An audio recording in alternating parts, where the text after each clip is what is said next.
Dastak India live में आपका स्वागत है। हम मौजूद हैं मुस्ताबाद के प्राइमरी स्कूल में। इस स्कूल के अंदर लगभग 1600 बच्चे पढ़ाए जाते हैं, जिसमें केवल 16 कमरे हैं और टीचर भी 16 हैं। इस हिसाब से देखा जाए तो टीचर और कमरे बच्चों के हिसाब से काफ़ी हद तक कम है। और सबसे बड़ी बात है कि इतने बच्चों के बीच केवल उर्दू के एक टीचर साहब हैं। स्कूल के प्रिंसिपल साहब शकील अहमद जी ने आवाम से और मुस्ताबाद की सभी एनजीओ से अपील की है। जानिए। मास्टर जी, आपका नाम जानना चाहेंगे? मेरा नाम शकील अहमद है जी। शकील साहब, जानना चाहेंगे कि आप प्रिंसिपल कब बनकर आए थे स्कूल में? यहाँ मैं मार्च 2022 14 तारीख में मैंने ज्वाइन किया है यहाँ एज ए प्रिंसिपल। इससे पहले नौकरी में था। तो आपके स्कूल में कितने बच्चे पढ़ते हैं? जो बच्चों की तादाद है तो आज की जो है वो 1575 बच्चे हैं और अभी 30 बच्चों का नाम चलना है। 1600 मान के चलिए, 1600 बच्चे आज, यानी कि लगभग 1600 बच्चे आपके यहाँ पढ़ते हैं। तो ये 1600 बच्चे के बैठने की व्यवस्था क्या है? कितने कमरे हैं आपके पास? देखिए, कमरे, बिल्डिंग तो बहुत अच्छी है हमारी, लेकिन कमरे कम हैं। 16 कमरे हैं, लेकिन उसमें एक अच्छी बात ये कहूँगा कि जरा कमरे बड़े बड़े हैं। तो फिलहाल हम बच्चों की जो हाज़िरी है हमारी हज़ार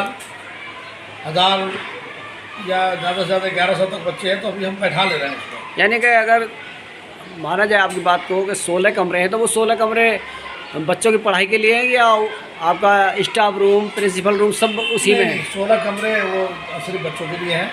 यानी कि मतलब अगर 1600 बच्चे हैं तो हर कमरे में 100 बच्चों को बैठना ज़रूरी है। 100 बच्चे आते नहीं हैं। जो हाजिरी का एक तरीका है वो 60, 50, 55 से लेकर और 70 तक हाजिरी होती है, 60 तक। हाँ, वो बात ठीक है, मगर जो रजिस्टर के हिसाब से तो एक कमरे में 100 बच्चे बनते हैं। हाँ, इस तरह से। तो टीचर कितने हैं आपके पास पढ़ाने वाले?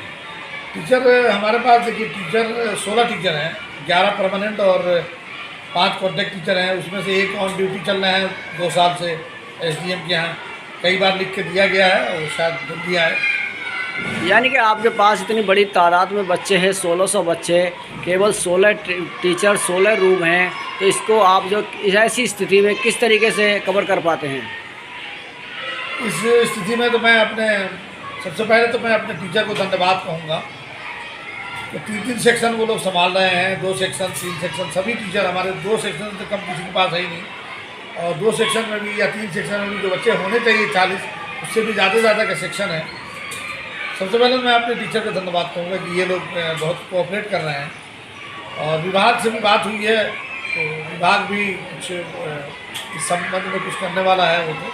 लेकिन फिलहाल यानी आपके पास टीचर भी कम है, कमरे भी कम है, आप इस स्थिति से फिर भी निपट रहे हैं, मगर इसको आगे के लिए, सुविधा के लिए आप किससे अपील करेंगे या किससे मदद मांगना चाहते हैं? देखिए, मैं इस सिलसिले में मैं आवाम की, ख़ास तौर से यहाँ के इस आवाम की और जो यहाँ की एनजीओ है, मैं उससे अपील करना चाहूँगा। उससे मैं कुछ मांगना ये चाहता हूँ कि मतलब हमारे यहाँ एक ऐप डाउनलोड हुआ है। एमसीडी ने एक ऐप डाउनलोड किया है विद्यांजलि के नाम से। उसमें एनजीओ वाले भी। क्या नाम बताया? दोबारा नाम बताएं जो सबकी समझ में आ जाए। विद्यांजलि ऐप है जी। वो ऐप मैं आपको क्लोज करके भी दिखा दूँगा, उसमें आपको उसमें यूट्यूब पे आ जाएगा। विद्यांजलि ऐप है। उसमें क्या है कि एनजीओ भी उसको रजिस्टर कर रही है और गवर्नमेंट के जो डिपार्टमेंट हैं वो भी वो कर रहे हैं, रजिस्टर कर रहे हैं। तो उससे क्या है, उसमें करना क्या है कि जैसे अगर टीचर की कमी है तो उस विद्यांजलि ऐप पे जो एनजीओ हमें टीचर एज ए वॉलंटियर देना चाहती है, तो वो विद्यांजलि ऐप के जरिए वो रजिस्टर करके हमसे संपर्क कर सकती है कि भाई चलो आपके यहाँ अभी फ़िलहाल टीचर कम है, हम वॉलंटियर दे रहे हैं। तो वैसे में हम डायरेक्टर से परमिशन लेकर उनको रख सकते हैं। एक तो ये हुआ। दूसरी बात ये है कि ये इलाका, ये अनऑथराइज इलाका है, यहाँ स्कूल के लिए जगह कम है, लेकिन बहुत सारे स्कूल बंद हैं।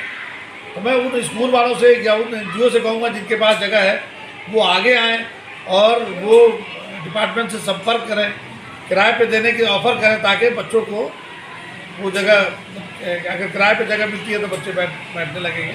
तो मैं मतलब एक तो पहले एनजीओ का जो काम था सिर्फ शिकायत करना, अब फिलहाल उनका कंट्रीब्यूशन का भी वक्त आ गया है, आवाम के कंट्रीब्यूशन का भी, पेरेंट्स के कंट्रीब्यूशन का भी। तो मैं सबसे अपील करना चाहूँगा मुस्तफाबाद के ख़ास तौर से लोगों से कि वो अगर बाहैसियत हैं तो वो कोटा केबिन है ऐसी जगह को बनवाएं या एनजीओ के थ्रू बनवाएं, टीचर एनजीओ के थ्रू प्रोवाइड कराएं। एनजीओ का काम सिर्फ शिकायत करना नहीं है, उनको अगर उनके इलाके में स्कूल चल रहा है, गवर्नमेंट का ही स्कूल है, तो विद्यांजलि ऐप के ज़रिए वो हमें वॉलंटियर दे सकते हैं। और मैं उन लोगों से अपील करना चाहूँगा जो लोग भी एनजीओ चला रहा है कि अगर उन्हें इसके समझ में नहीं आ रहा तो मुझसे मिलें या विद्यांजलि ऐप को रजिस्टर करें और उसके द्वारा हमें हेल्प करें।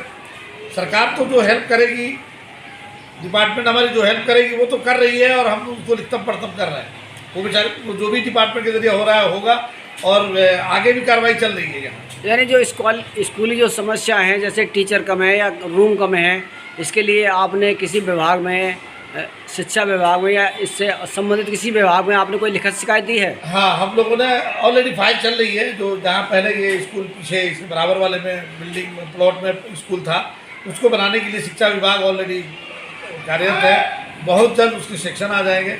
हो सकता है 8 से लेकर 12 तक कमरे उसमें बने, 8 से 12 तक, या हो सकता है उससे भी ज़्यादा कमरे का परमिशन मिल जाए।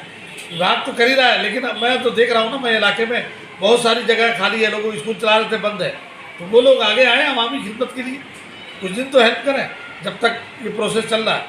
और टीचर जब तक गवर्नमेंट की तरफ से आ रही है, मैं एनजीओ से भी कहना चाहूँगा कि ये अपने वॉलंटियर दें, ये ऑलरेडी ऐप है और वो उन लोगों ने सिर्फ फंड लेने के लिए रजिस्टर किया है, बहुत सारे लोगों ने किया है सिर्फ फंड लेने के लिए, इसके लिए भी डालें।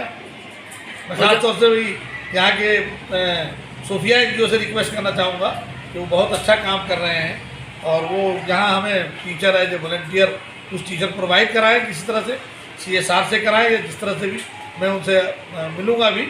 और मैं आपके चैनल द्वारा ख़ास तौर से मैं उनको जानता हूँ, वो पूरे दिल्ली लेवल के क्या ऑल इंडिया लेवल पे काम कर रहे हैं, तो मैं उनका नाम लेकर अपील करना चाहता हूँ। आपने बताया कि पुराने जो स्कूल जिसमें पहले पुराना चलता था उस ज़मीन में कमरे बनाए जा सकते हैं, बट टीचरों के लिए मैं जानना चाहूँगा कि टीचर कब आ रहे हैं आपके स्कूल में? टीचर जैसा कि डायरेक्टर साहब ने वादा किया है, हम लोगों से अभी वैकेंसी की 8 वैकेंसी उनके हिसाब से बनी है, हालांकि अब फिर वैकेंसी बढ़ गई है, तो शायद जल्द ही टीचर 15 से 20 दिन में टीचर आ सकते हैं। 8 टीचर आएंगे, हालांकि उससे वैकेंसी पूरी नहीं होगी, लेकिन फिलहाल 8 टीचर देने का वादा हुआ है डिपार्टमेंट की तरफ से। आपके यहाँ उर्दू के कितने टीचर हैं? उर्दू के अभी तो फिलहाल हमारे पास एक ही टीचर है। तो उर्दू तो सभी क्लासों में पढ़ाया जा रहा होगा? हर क्लास में उर्दू है। तो एक टीचर किस तरीके से वो बच्चों को उर्दू की शिक्षा दे पाते हैं? बताया तो दिक्कत का सामना है, लेकिन क्योंकि सिर्फ उर्दू पढ़ना है तो वही टीचर क्लासों में जाकर पढ़ा, सबको कवर नहीं कर पाता है। डेली हम 7 सेक्शन ही कवर करते हैं। यानी कि स्कूल के अंदर उर्दू के नाम पे केवल एक दिखावा किया जा रहा है? नहीं, देखिए ऐसा तो मैं नहीं कहूँगा। पहले टीचर थे, अब टीचर भी कुछ प्रमोशन चले गए। नहीं, तो 1600 बच्चों में एक टीचर उर्दू पढ़ाने वाले कितने मेहनत कर सकते हैं? वही बात बता रहा हूँ। कुछ लोग जैसे रिटायर प्रिंसिपल बन के चले गए, कुछ लोग दिल्ली सरकार में प्रमोट होकर चले गए। इस बीच में उर्दू की वैकेंसी नहीं आई है, इसलिए वो टीचर नहीं आए हैं। हमें उम्मीद है इंशाल्लाह जल्द आएंगे, जैसा कि डिपार्टमेंट ने, विभाग ने वादा किया है।